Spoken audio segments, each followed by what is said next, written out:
Hi everyone, this is Rob and I'm from the Geelong Jail Museum in Geelong.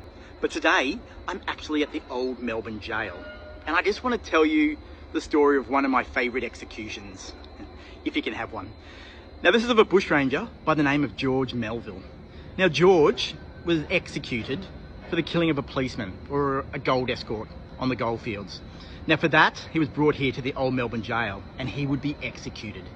Now there is an art to an execution. You really need to weigh and measure the body, because if the rope is too short, you're left dangling. And it's an awful, awful way to die. But if the rope is too long, your head is torn from your body.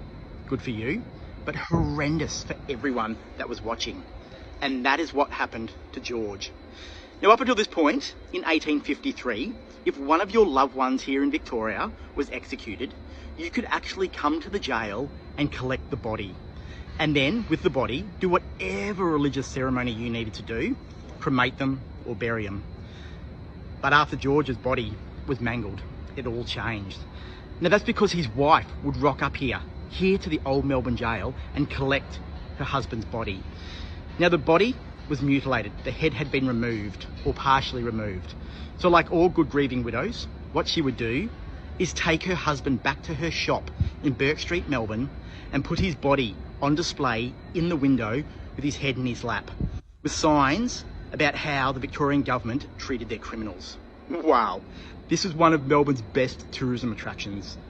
Thousands of people flocked to her shop to see a dead bushranger. Now, of course, this is an embarrassment to the Victorian government, and they changed the law. They confiscated the body, and from that point onwards, anyone executed in a jail in Victoria had to be buried in the confinements of that said jail. Interesting, wacko, don't you just love history?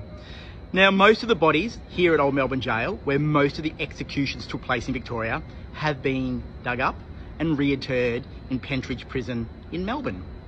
They have also since been dug up and most of them now have been returned to family members all over Victoria. Anyway guys, I'm in Melbourne, I'm at the old Melbourne Jail and it really is worth to actually come and have a look, come and have an explore, because history is alive here at the old Melbourne Jail. Wacko guys, thank you.